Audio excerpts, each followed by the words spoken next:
दिल्ली वालों, अब जनगणना का तरीका पूरी तरह बदलने जा रहा है। पहली बार ऐसा हो रहा है जब आप अपने घर की पूरी जानकारी खुद अपने मोबाइल से भर सकेंगे। न लंबी लाइन, न फॉर्म भरने की झंझट और न ही किसी सरकारी दफ्तर के चक्कर। दिल्ली में आज यानी कि 1 मई से स्वगणना यानी कि सेल्फ इन्यूमरेशन की प्रक्रिया शुरू हो गई है। इसका मतलब है कि जब लोग घर बैठे ऑनलाइन अपनी डिटेल सरकार को दे सकेंगे। एमसीडी क्षेत्र में रहने वाले लोगों के लिए ये सुविधा 1 मई से 15 मई तक उपलब्ध रहेगी। वहीं एनजीएमसी और दिल्ली कैंट इलाके में यह प्रक्रिया पहले ही शुरू हो चुकी है। अब सवाल यह है कि आखिर ये पूरा सिस्टम कैसे काम करेगा, क्या करना होगा, कौन कौन सी जानकारी देनी होगी और इसका फायदा क्या होगा। तो पूरी बात आसान भाषा में हम आपको समझाते हैं। सबसे पहले आपको अपने मोबाइल में CMMS ऐप डाउनलोड करना होगा या फिर सीधे आप census.gov.in पर जा सकते हैं। वहां आप अपना नाम, मोबाइल नंबर डालना होगा आपको। इसके बाद अपने नंबर पर एक OTP आएगा। OTP डालते ही आपका रजिस्ट्रेशन पूरा हो जाएगा।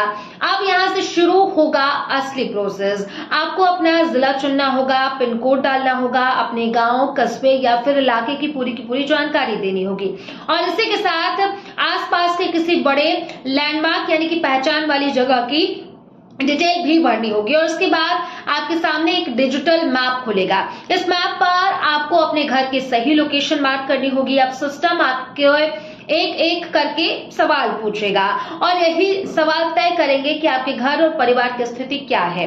जैसे आपका मकान कच्चा है, पक्का है, दीवार किस चीज से बनी हुई है, छत और फर्श की सामग्री क्या है, आपके घर के मालिक आप खुद हैं या फिर आप किराए पर रहते हैं, घर में कितने कमरे हैं, कुल कितने लोग हैं। फिर सवाल आएंगे घर को सुविधा को लेकर के, क्या आपका किचन अलग है, टॉयलेट और बाथरूम अलग है, खाना किस ईंधन से बनता है, LPG, PNG या फिर लकड़ी पर, कोयला पर, पीने का पानी कहां से आता है, घर में बिजली है या फिर नहीं है। और इतना ही नहीं, सरकार ये भी जानना चाहती है कि आपके घर में कौन कौन सी सुविधाएं मौजूद है, जैसे कि मोबाइल है या फिर नहीं, इंटरनेट कनेक्शन है या फिर नहीं, टीवी और DTH है या फिर साइकिल, बाइक, स्कूटी, कार है या फिर नहीं है।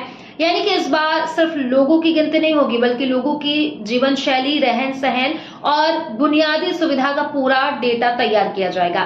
सरकार के मुताबिक इस बार गणना पूरी तरह डिजिटल होगी। पहले जहां कर्मचारी कागजों पर जानकारी लिखते थे, अब वे मोबाइल ऐप के जरिए सारी जानकारी रिकॉर्ड करेंगे और इस पूरी प्रोसेस को 2 हिस्सों में बांटा गया है। पहले चरण में मकानों और घरों की गिनती होगी। इसमें घर की स्थिति और सुविधा की जानकारी जुटाई जाएगी। दूसरे चरण में लोगों की गिनती होगी यानी कि पूरे परिवार के सदस्यों से जुड़ी जानकारी दर्ज की जाएगी। अब सबसे जरूरी बात यह है कि जब आप अपनी सारी जानकारी ऑनलाइन भर देंगे तो सिस्टम एक सेल्फ इन्यूमरेशन आईडी यानी कि SC आईडी जनरेट करेगा।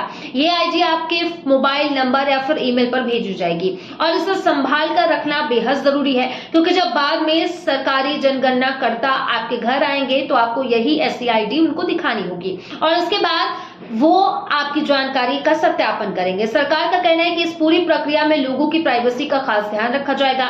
जनगणना का डेटा पूरी तरह गोपनीय रखा जाएगा, प्राइवेट रखा जाएगा और यहाँ तक कि RTI के तहत भी इसे सार्वजनिक नहीं किया जाएगा। आपको बता दें कि आजादी के बाद ये भारत की 8वीं जनगणना होगी और ये पहली ऐसी जनगणना होगी जिसमें लोग खुद ऑनलाइन अपनी जानकारी भर सकेंगे। यानी कि अब जनगणना सिर्फ सरकारी प्रक्रिया तक नहीं रही है बल्कि इसमें आम लोग भी सीधे हिस्सा लेंगे। तो अगर आप दिल्ली में रहते हैं तो 15 मई से पहले अपना सेल्फ इन्यूमरेशन जरूर पूरा कर लें क्योंकि आने वाले समय में यही डेटा सरकार की कई योजनाओं और फैसलों की बुनियाद बनेगा। फिलहाल इसको लेकर के आपको क्या कुछ लगता है हमें कमेंट करके आप जरूर बताइएगा।